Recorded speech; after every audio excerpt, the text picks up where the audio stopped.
Magandang umaga po sa inyong lahat. Narito na ang taya ng ating panahon ngayong araw ng Miyerkules, unang araw sa buwan ng Nobyembre at pinagdiriwang din natin itong ang All Saints Day. Sa ating latest satellite images, makikita ho natin na tatlong weather system ang nakakaapekto sa ating bansa. Nariyan ang Northeast Monsoon o amihan, nandyan pa rin ang low pressure area na huling namataan malapit sa katubigan ng Karamoran sa Catanduanes, habang patuloy pa rin yung pag-iral ng shear line o ito yung baggaan ng mainit at malamig na hangin. At inaasahan nga natin na itong shear line kasama yung low pressure area ay maaaring magdala pa rin ng mga pag-ulan, partikular na nga dito sa ilang bahagi ho ng Calabarzon, kasama yung Isabela, Aurora at maging dito sa Kamaynilaan, posible ring makaranas ng maulap na kalangitan at mga pag-ulan dulot nga nitong shear line.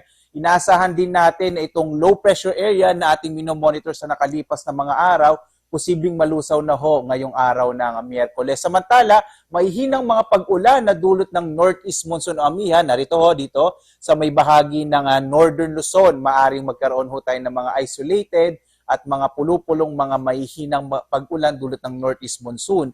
Sa nalalabing bahagi ng Visayas at dito din sa malaking bahagi ng Mindanao, mapapansin ho ninyo, walang masyado tayong mga kaulapan, mga isolated rain showers and thunderstorms pa rin ang maaaring maranasan. Kaya naman sa mga dalaw sa kanilang mga puntod ngayong araw na ito, maaari po na magdala tayo ng mga pananggalang sa ulan sapagkat inaasahan pa rin natin, lalong-lalo na sa may Southern Luzon at dito sa may bahagi ng Calabarzon kasama ang Kamaynilaan, malaki ho yung tsansa ng mga pag-ulan sa araw na ito.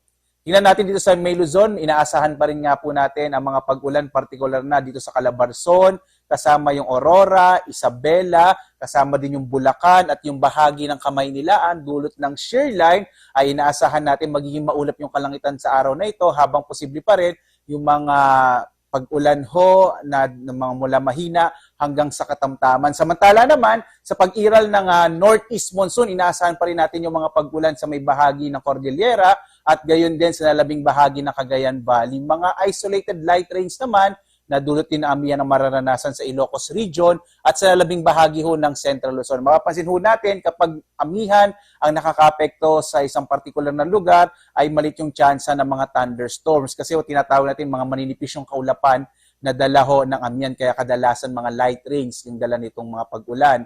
Sa nalabing bahagi ho ng Luzon, sa Mimaropa at Bicol Region, mga isolated rain showers and thunderstorms naman ang maaaring maranasan sa araw na ito, lalo na bandang hapon hanggang sa gabi.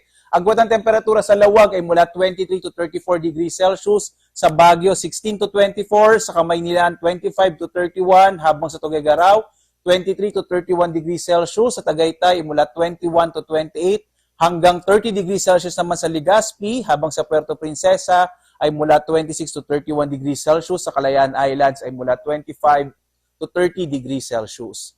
Dumako ho tayo sa Visayas at Mindanao. Makikita ho natin dito sa Kabisayaan, inaasahan din natin yung mga isolated rain showers and thunderstorms. Kadalasan sa hapon hanggang sa gabi, tumatagal ho na 1 hanggang mga 2 oras. Yung agwat ng temperatura natin sa Iloilo, 27 to 32.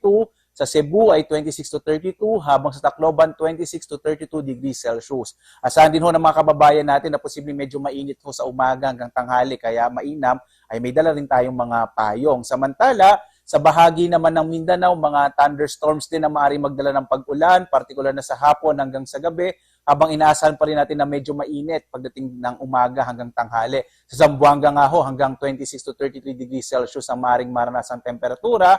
Sa Davao naman ay 25 to 33, habang sa Cagayan de Oro, 25 to 31 degrees Celsius. Samantala, sa mga hahabol pa o magbibiyahe sa araw na ito, wala ho tayong nakataas na gale warning, kaya ligtas naman na pumalaot yung ating mga sasakyang pandagat. Kahit yung mga malilitang mga bangka, maaari ho kayong pumalaot, papayagan pa rin naman kayo ng ating mga otoridad. Subalit sa may bahagi ho ng Northern Luzon, inaasahan natin sa pag-iral ng amihan, medyo magiging maalon yung karagatan, kaya ba yung pag-ingat pa rin ho ang inaasahan. At dahil nga tayo ngayon sa unang araw ng buwan ng Nobyembre, ay ito ho ang ating inaasahang magiging lagay na panahon sa mga susunod na araw sa Kamaynilaan, ay inaasahan pa rin natin na bukas, posible pa rin ho nang nagkaroon tayo ng maulap na kalangitan, na may mga pag-ulan dulot ng shear line. Agwat ng temperatura sa Kamaynilaan ay 24 to 32 degrees Celsius. Sa Baguio, Legazpi at Metro Cebu naman, inaasahan natin mga isolated rain showers and thunderstorms sa mararanasan. Yung agwat ng temperatura sa Baguio ay 16 to 25, Sa Legazpi naman ay mula 25 to 32 degrees Celsius. Sa Metro Cebu, 25 to 32 degrees Celsius. Habang sa Metro Davao, inaasahan ho natin bandang araw ng Sabado, mukhang mas malaki ho ang tsansa ng mga pag-ulan dahil posibleng makaapekto yung intertropical convergence zone na imo-monitor pa rin ho natin. Yung agwat ng temperatura sa Metro Davao ay mula 25 to 33 degrees Celsius. At ngayong buwan ng Nobyembre, ito po ang ating inaasahan na usual o average na track ho ng mga bagyo. Posible po itong dumaan dito sa may bahagi ng Visayas, maaari din dito sa may bahagi ng Bicol Region at hanggang Luzon, or kadalasan, pwede rin ho mangyari na ito ay mag-recurve. Kung maalala ho natin, buwan ng Nobyembre, 10 taon na o halos isang dekada na nakakaraan, ay tumama ho, isa sa pinakamalakas na bagyo dito sa ating bansa, yung bagyong Yolanda. Narito ho yung usual niyang naging track ho niya dito sa may bahagi ng Visayas at lumabas ho sa may bahagi ng Palawan. Kaya sa mga kababayan natin sa Visayas, maging sa Mindanao ho, iba yung pag-iingat pa rin at lagi ho tayo mag-update sa Pag-asa, lalo na kung mayroon ho tayong bagyo at sa buwan na ito, isa o dalawang bagyo ang maaring pumasok o mabuo sa loob ng Philippine Area of Responsibility. At ang araw ho natin, sisikat ganap na 5:51 ang umaga at lulubog, ganap na 5:28 ng gabi.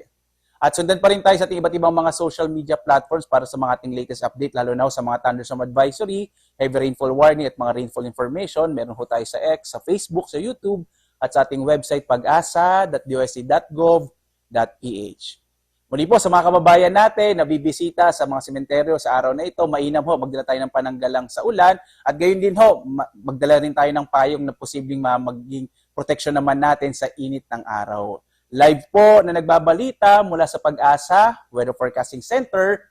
Ako po si Obet Badrina. Maghanda ho tayo lagi para sa ligtas na Pilipinas. Maraming salamat po sa inyong pagsubaybay.